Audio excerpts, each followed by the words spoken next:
and after I disassemble.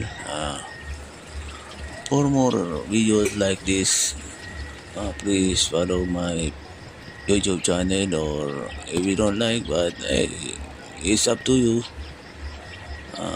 Just subscribe for help.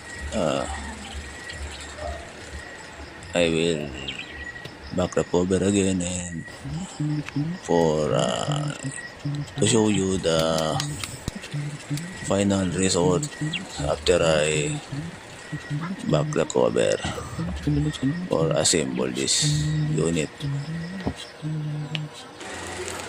Now you see it's working now.